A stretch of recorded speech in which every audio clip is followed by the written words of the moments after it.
The Faroe Islands are technically part of the Kingdom of Denmark, but has its own government, laws, flag, language, and crucially, football team. This video will give you a little insight into the national team and the league structure of the country. This is Faroe Ball, and this is the Faroe Islands.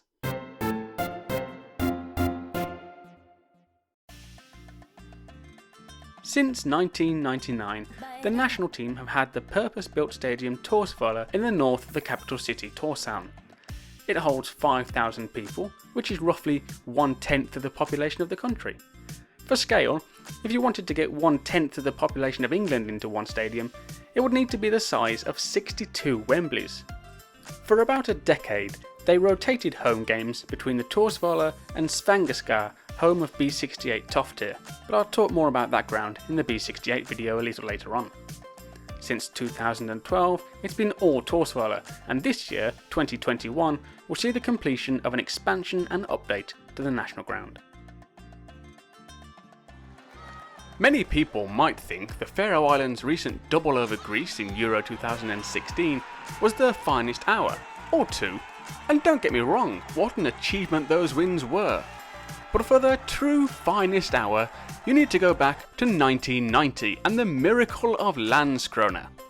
Landskrona is a town in Sweden, not far from Malmö, and was where the Faroe Islands had to play their qualifying games for Euro 1992. They had only joined UEFA 2 years previously and didn't have a ground good enough to host internationals, so had to move their home games to Sweden. You will have seen something similar more recently when Gibraltar had to play competitive matches in Portugal after they got UEFA membership and their Victoria Stadium was not up to scratch. So, on the 12th of September 1990, the Faroe Islands took to their makeshift home away from home in Landskrona against Austria, who earlier that year had played in the World Cup in Italy and even beaten the USA in the group stage. The Faroe Islands kicked off their first ever competitive match as rank outsiders with a team of amateurs who all had other day jobs. But 90 minutes later, the Faroe Islands emerged as 1-0 winners thanks to a goal from Sandefjord midfielder, 3-time Faroese chess champion and local salesman Torkil Nielsen. The Austrian manager, Josef Hickersberger, resigned the following day. The manager, Polt Gullerson, became a national hero overnight. His pre-match speech was recounted in the autobiography of the goalkeeper in that match and forklift driver in a fish factory, Jens Martin Knudsen. Polt said, "Think of the Faroese flag, your flag. Take it with you on that field. Throw yourself into the tackles against those arrogant Austrians with one mission, to win the game for your nation. Tonight you pay back your childhood home. You have the opportunity now, and it is an irreparable blow if you don't seize it." Quite a patriotic speech, especially considering he was Icelandic. This was the Faroe Islands' finest hour, the story of how with passion and pride, the smallest team can take on anybody. Following this, the Faroese national team continued to improve. Former Barcelona player and 1977 European Footballer of the Year no less, Alan Simonsen, took over the reins in 1994 and helped introduce longer playing seasons to give players more matches and encourage teams to improve the fitness of the players. Under further care and guidance from Henrik Larsson, no, not that one, Jörg van Olsen, Brian Kerr, Lars Olsen and current boss Håkan Eriksson, the Faroe Islands national team now has 12 full-time professional players, compared to the 11 complete amateurs that came back from Landskrona as heroes. We'll look at key players in the team previews, both past and present. We've already talked about Jens Martin Knudsen, who was nicknamed the Bobble Hat Goalie. This was due to an injury he suffered when he was 14, so wore a hat during games. None of that fancy Peter Cech specially designed headguard stuff though. And we talked about Torkil Nielsen, the famous goal scorer. But perhaps the most successful and famous Faroe Islander is Toddy Johnson, who started at Klaksvik but spent a decade with Danish Superliga side and frequent league champions FC Copenhagen. With 54 goals, he became the club's joint highest league goal scorer and regarded highly by the Copenhagen fans. While he was doing this, he was also becoming the Faroe Islands' top international goal scorer, with 9 goals in 45 caps. He is the only Faroese player to score a hat-trick in an international match, scoring all 3 of the Faroese goals in a 3-1 win over European powerhouses San Marino in Euro 1996 qualifying. He probably would have scored more, but did an early pause goals and retired from the international team aged 29, although he did win 2 more caps a few years later. But he's no longer the Faroe Islands' top scorer, as Freyji Benjaminson now sits on top of the charts with 10. Another product of Klaksvik, Jakobsen played most of his career in the Faroe Islands, but could have come to England. He had a trial with Carlisle United, but nothing came of it. He scored 10 goals in 53 caps, but was only once on the winning side when he scored, which was a 2-0 win in a friendly against Malta. 53 caps is not bad, but comes well short of the most capped player, Freyji Benjaminson, who got 94 caps over a staggering 18-year international career. At 41 years old, he's now retired from the national scene, but still turns out for scorer. Of the current crop, the most successful Faroese player and the current highest capped is Johann Edmondson, who has 7 goals and plays his football in Germany with Arminia Bielefeld. He did join Newcastle United at an early age, but made no appearances for the North East club, instead going on loan to Gateshead for 5 appearances. In goal for the Faroe Islands is someone who did make a Premier League appearance, former Manchester City goalkeeper Gunnar Nielsen.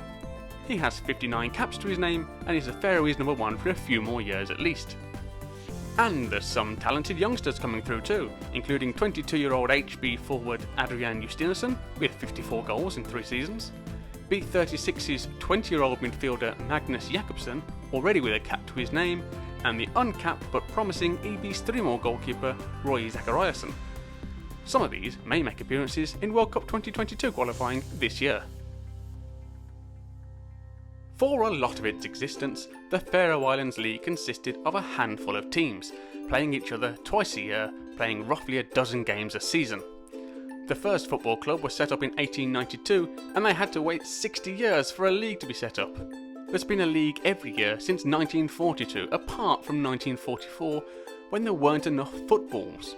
To be fair, it was World War II at this point, and the British had occupied the Faroe Islands to counter the German invasion of Denmark and Norway, so footballs were in short supply. Quick side note, the Brits and Faroese remained close after the war, and many stayed in the islands to start new families.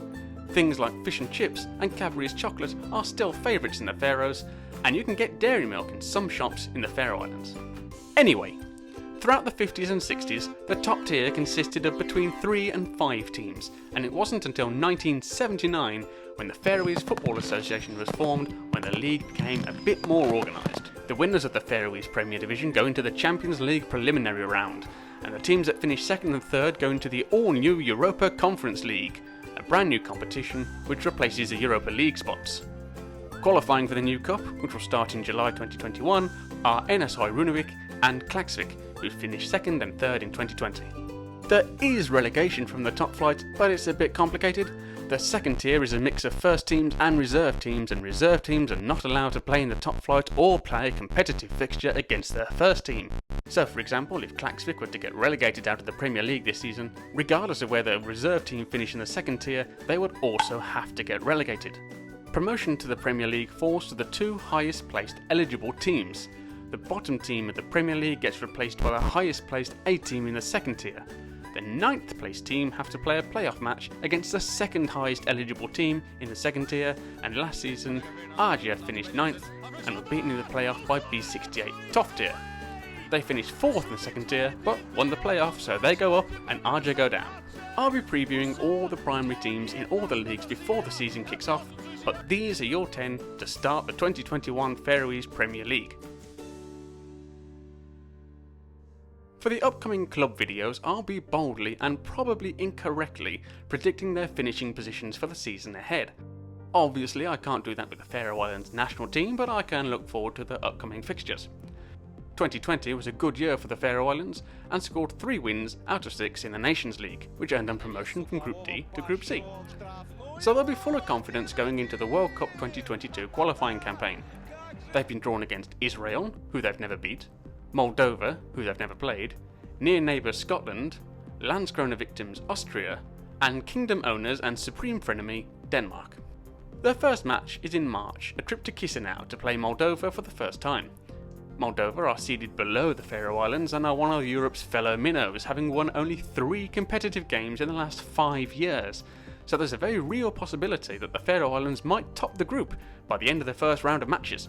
However, this is followed by a trip to Austria a few days later, and while there's no doubt the Faroe Islands have strengthened since that 1990 clash, it's fair to say that Austria, currently 23rd in the FIFA World Rankings, have strengthened quite a lot too. Wonder if Knudsen fancies another crack at it. After Austria, they play Scotland, and Scotland can be a mixed bag, winning when they shouldn't and throwing it away when it's in the bag. The Faroe Islands have drawn with the Scots on 2 previous occasions, but this result might depend on how Scotland start qualifying.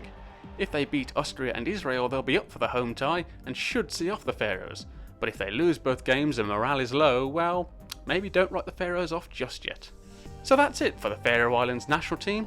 Next up, we'll be looking at the reigning champions in the first of our league club roundups. Thanks for watching. If you enjoyed it, please throw over a like and a subscribe, and I'll see you next time for our next video. HB! Farewell!